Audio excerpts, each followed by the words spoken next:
দর্শক স্বাগত জানাচ্ছি নয়াদিগন্তের আজকের এই আয়োজনে। আমাদের সাথে আজকে অতিথি হিসেবে আছেন দিনাজপুর ৬ আসন থেকে বাংলাদেশ জামায়াতে ইসলামী মনোনীত প্রার্থী মোহাম্মদ আনোয়ারুল ইসলাম। আপনাকে নয়াদিগন্তের আজকের আয়োজনে স্বাগত জানাচ্ছি। আপনাকে স্বাগত। আপনার কাছে আজকে প্রথম প্রশ্ন হচ্ছে, সর্বশেষ গত ২০০১ সালের নির্বাচনে সেই আসন থেকে আপনাদের দলের যে প্রার্থী তিনি নির্বাচিত হয়েছিলেন। এবার আপনারা নির্বাচন করছেন, ইতিপূর্বে জোটগতভাবে নির্বাচন করলেও এবার আপনারা এককভাবে নির্বাচন করছেন। সেই জায়গা থেকে জয়ের সম্ভাবনা কতটুকু দেখছেন? আমরা এককভাবে 1991 সালেও নির্বাচন করেছিলাম। তো সেই সময় আমাদের এমপি অধ্যক্ষ মৌলানা আজিজুর রহমান চৌধুরী বিজয় হয়েছিলেন। আমরা এবারেও বিজয়ের প্রত্যাশা করছি। গত নির্বাচনগুলোতে যেহেতু জোটগতভাবে আপনারা নির্বাচন করেছেন, সেই জায়গা থেকে বিএনপি কিংবা বিএনপিকে যারা ভালোবাসে তাদেরও অনেক ভোট আপনাদের ভিতরে ছিল, যেটা হয়তো বা এবার হবে না, যেহেতু তারা একক প্রার্থী দিয়েছে। সেই জায়গা থেকে এই দিনাজপুর ৬ আসনে আপনাদের নির্দিষ্ট কোনো ভোট ব্যাংক আছে কিনা? আমাদের নির্দিষ্ট ভোট ব্যাংক আছে এবং ইতিমধ্যেই আমরা এত জুলুম নির্যাতনের পরও জনগণের সাথে ছিলাম। মানুষের যে কোনো প্রয়োজনে বিপদে আমরা তাদের সাথে ছিলাম এবং যাদের সঙ্গে আমাদের নির্বাচন প্রতিদ্বন্দ্বিতা হতে যাচ্ছে, জনগণ তাদের কর্মকাণ্ডে অনেকটা বিক্ষুব্ধ।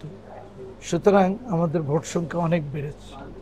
এই আসন থেকে বিএনপি থেকে যিনি মনোনয়ন পেয়েছেন সম্ভাব্য প্রার্থী ডক্টর এজেড জাহিদ হোসেন, তিনি বিএনপির সর্বোচ্চ নীতি নির্ধারণী ফোরাম স্থায়ী কমিটির সদস্য, পাশাপাশি জিয়া পরিবারের একজন আস্থাভাজন ব্যক্তি হিসেবে সবাই জানে। সেই জায়গা থেকে আসন্ন যেই ত্রয়োদশ জাতীয় সংসদ নির্বাচন, সেই নির্বাচনকে ঘিরে আপনি কোনো শঙ্কা দেখছেন কিনা? শৃঙ্খলার আশঙ্কা তাদের কর্মকাণ্ডে সারা দেশে ইতিমধ্যে পরিলক্ষিত হচ্ছে, আমরা সেটা দেখছি। বাট সেটার প্রতিরোধে আমাদের জনগণকে সচেতন করে আমাদের ভোট অধিকার প্রয়োগে আমরা পরিবেশ যাতে নিশ্চিত হয়, আমরা সেই চেষ্টা করছি। দিনাজপুর ৬ সংসদীয় আসনটি ৪টি উপজেলা এবং ৩টি পৌরসভা নিয়ে গঠিত।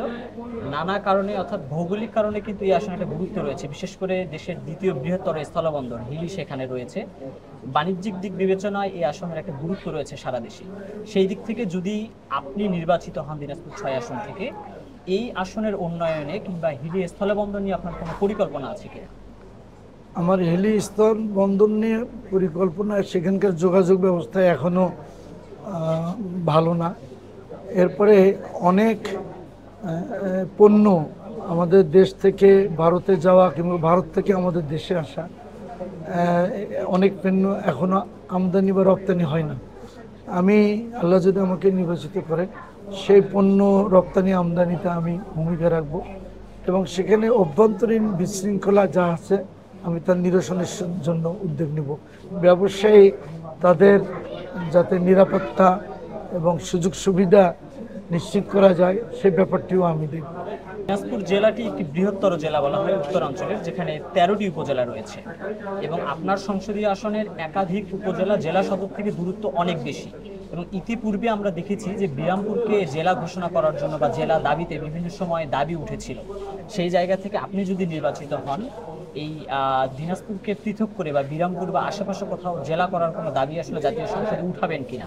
আমাদের জেলার দাবি অনেক আগে এবং এই দাবিটা ন্যায়সঙ্গত, যুক্তিসঙ্গত এবং এই দাবি পূরণে জনগণকে সাথে নিয়ে আমি যথাযথ পদক্ষেপ এবং উদ্যোগ নেব ইনশাআল্লাহ। যদি আপনি নির্বাচিত হন, সংসদের প্রথম 5টি অধিবেশনে আপনি আপনার এলাকার কোন বিষয়গুলোকে সর্বপ্রথম প্রাধান্য দিয়ে তুলে ধরবেন?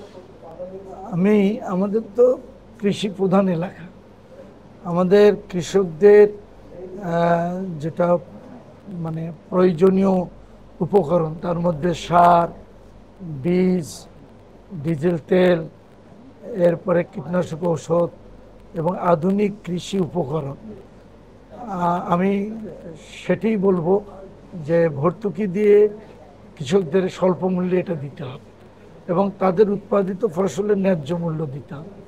এরপরে আমাদের বেকার অনেক যুবক, যাদের কর্মসংস্থানের জন্য আমাদের এখানে কৃষি শিল্প গড়ে তোলার প্রচুর সম্ভাবনা আছে।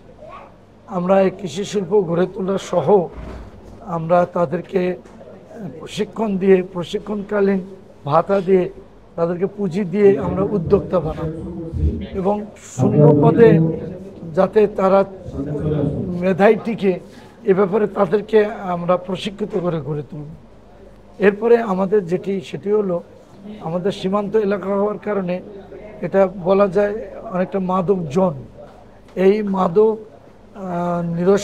মাদক নিরাময়ের জন্য আসলে মাদক যারা বিক্রি করে এদের সঙ্গে তো অনেকে অনেকভাবে জড়িত। আমরা এই মাদক বিক্রির জায়গাগুলো চিহ্নিত ইতিমধ্যে আমাদের আছে, এগুলোকে আমরা একেবারে বন্ধ করে দেওয়ার যা পদক্ষেপ তাই নিব। এরপরে মা বোন মহিলাদের সর্বোপরি তাদের ইজ্জত সম্মান মর্যাদা সমুন্নত করার আমরা উপযুক্ত পরিবেশ সৃষ্টির উদ্যোগ নেব। আইন শৃঙ্খলা যাতে সমুন্নত হয় সে ব্যাপারটাও আমরা পদক্ষেপ নেব। 5ই আগস্টের পরে সরকার পরিবর্তন হয়েছে, পাশাপাশি আইন শৃঙ্খলা রক্ষাকারী বাহিনীতেও বেশ রদবদল হয়েছে।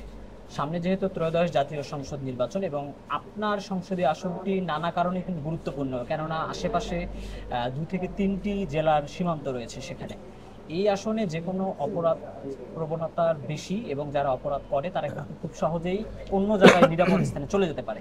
সেই জায়গা থেকে আসন্ন জাতীয় নির্বাচনে এখন পর্যন্ত নির্বাচনে যে পরিবেশ, আইন শৃঙ্খলা পরিবেশ কেমন দেখছেন বা কোনো শঙ্কা আছে কিনা? সংখ্যা একেবারে ফেলে দেওয়ার মতো নয়, কারণ যাদের সঙ্গে আমাদের প্রতিদ্বন্দ্বী হতে যাচ্ছে তারা ইতিমধ্যে সারা দেশে নিজেদের মধ্যেও এবং আমাদের অনেক প্রোগ্রামে তারা হামলা করতেছে। সুতরাং সংখ্যা আছে, তবে সংখ্যা নিরসনের জন্য আমরা গণমানুষকে সংঘবদ্ধ করে এবং আইন শৃঙ্খলা বাহিনী তাদের সামনেও আমাদের মেসেজ, আমরা লেভেল প্লেইং ফিল্ড যেটা আমাদের বরাবর দাবি এটা নিশ্চিত করতে হবে। আমরা আশা করছি গণজোয়ারে সম্পৃক্ততায় আমরা এই সংখ্যা নিরসন করতে পারবো ইনশাআল্লাহ। দর্শক, এতক্ষণ আমরা কথা বলছিলাম দিনাজপুর 6 আসন থেকে বাংলাদেশ জামায়াতে ইসলামী মনোনীত প্রার্থী জনাব আনোয়ারুল ইসলামের সাথে। আবারও নতুন কোন আয়োজন নিয়ে আপনার সাথে যুক্ত হবো, সে পর্যন্ত নয় কিন্তু সাথেই থাকবেন।